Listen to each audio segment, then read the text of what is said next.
Hi, boys and girls. I'm going to show you where you can find your HCS supplemental resource on estimating products based on factors. So we're going to start by going into your math course. And the HCS supplemental resources are at the bottom of all your modules. HCS supplemental resource folder is at the bottom here. And we're looking at the first assignment here, estimating products based on the size of factors. All right.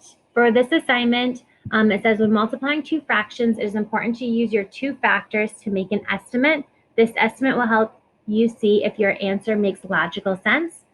Step one, you're watching your video here, multiplication of scaling with fractions.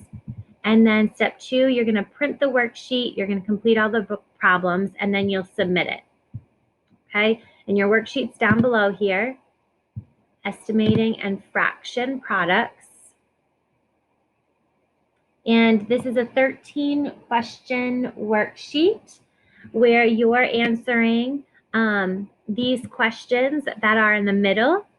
So you're going to look at the multiplication problem, and then you're going to answer the question of will the product be more or less than one of the numbers. And we're going to do a few of these together, and then you'll probably be able to catch on once you see a couple of examples here. All right, so just make sure that you watch this video before you do your worksheet, and then we'll do some examples right now together. All right, so we'll do 5. All right, make this bigger here. Okay, so we're just going to do 1 through 5. So I'm going to just cross off 6 and 7 here. We're not going to do 6 and 7. You'll do those independently. So we're looking at 1 through 5, and here are 1 through 5 here. So let's take a look. 9 and 3/7 times 10/3. Will the product be more or less than 9 and 3/7?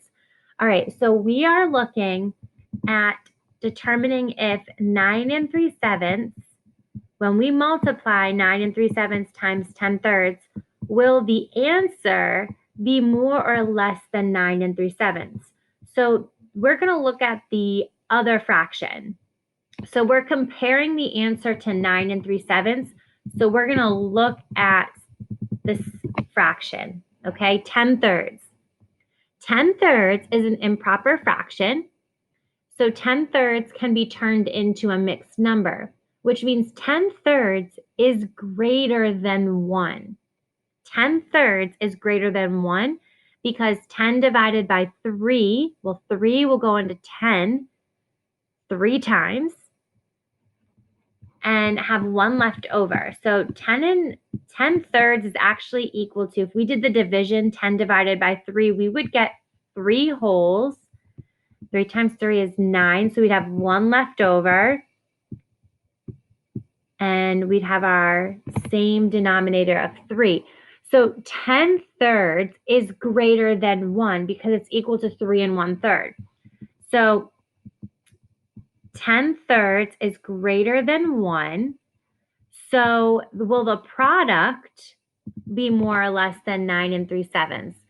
Well, if we're multiplying 9 and 3/7 times 3 1/3, or 10/3, and 10/3 is greater than 1, then our product or our answer is going to be greater than 9 and 3/7 because we're multiplying it by a number that is greater than 1. So we would write more here. And my reasoning for this is that we've got 9 and 3/7 and we're multiplying it by 10/3. 10/3 is greater than 1 because it's equal to 3 1/3 as a mixed number. And when we multiply a number that is greater than 1, that means our product is going to be more than the number we're multiplying it by, 9 and 3/7. Okay, let's do another one. 3 1/2 times 1/4. And our question is, will the product be more or less than 1/4? So we're comparing our answer to 1/4. So we need to look at the other number, 3 1/2. Okay, 3.5 is bigger than 1. So if I'm multiplying a fraction or any number by a number that's bigger than 1, that number is going to increase. So 3.5, if I multiply 1/4 and 3.5, it's going to be bigger than 1/4 because 3.5, we're multiplying 1/4 by 3.5, and 3.5 is greater than 1. So it would be more. So what we're doing here, boys and girls, is we're looking at the number we're multiplying this number by. These numbers that they're asking us about, we're going to look at the number we're multiplying it by. And if that number is greater than 1, then the answer is going to be more than the number we're comparing it to, these numbers here. If the number that we're multiplying it by is less than 1, then it's going to be less than the number we're comparing it to. Let's look at number 3. 3/5 times 2. Will the product be more or less than 3/5? So we're looking at 3/5. Let me erase these so we don't get confused here. We're looking at 3/5. We're comparing our answer to 3/5. So let's look at what we're multiplying 3/5 by. 2. 2 is greater than 1. So when we multiply 3/5 by 2, our product is going to be more than 3/5 because we're multiplying it by a number that's greater than 1. So we would have more here. If we multiplied 3/5 by 1, it would be 3/5. It would be the same as 3/5 here. If it was less, if we were multiplying 3/5 by something that was less than 1, then it would be then our product would be less than 3/5. Let's look at number 4. 8.5 times 74 over 9. Will the product be more or less than 74 over 9?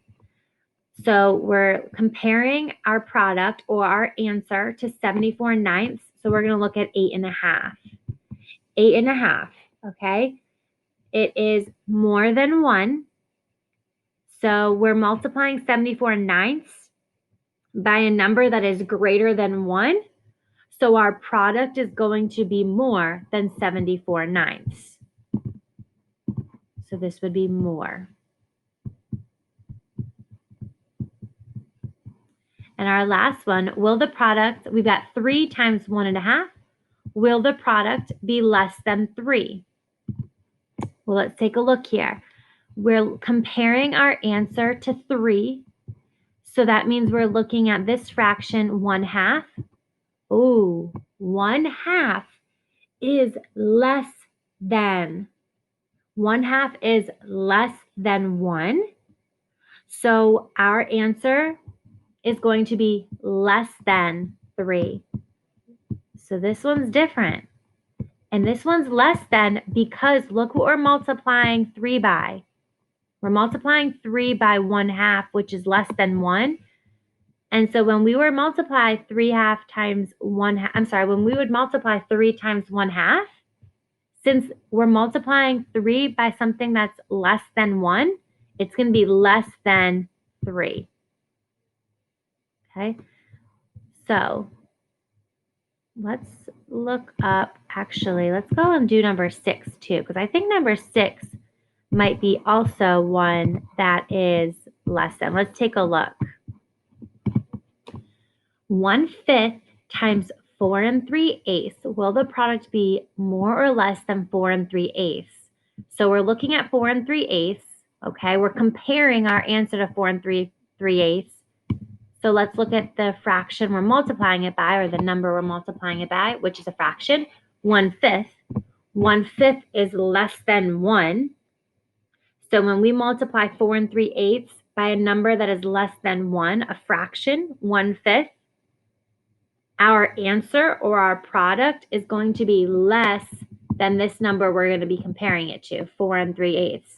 So for number 6, you'd also get less because we're multiplying 4 3/8 by a fraction, a number less than 1.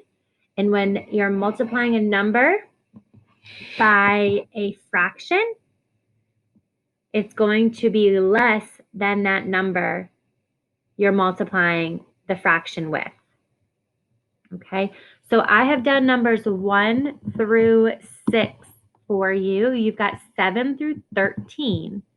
As you're doing these, boys and girls, it's very important to take a look at what number you're comparing your product or your answer to. When you look at your number that you're comparing it to, go back to the problem and take a look at the number you're multiplying that number by. So for number 7, 6 1/3, you're comparing your product to 6 1/3. So look at the problem. We're going to look at 5/9. Is 5/9 more or less than 1? Well, it's less than 1. So when we multiply 6 1/3 by a number less than 1, the product's going to be more or less. You should get less. So I just did number 7 for you as well. Okay, so just make sure you're looking at what number you're comparing your product to. Then look at the opposite number. Look at if it's more or less than 1. Okay, when you're done with the assignment, boys and girls, you'll come to the bottom of your page here on Buzz. You'll hit that blue plus button and submit your work.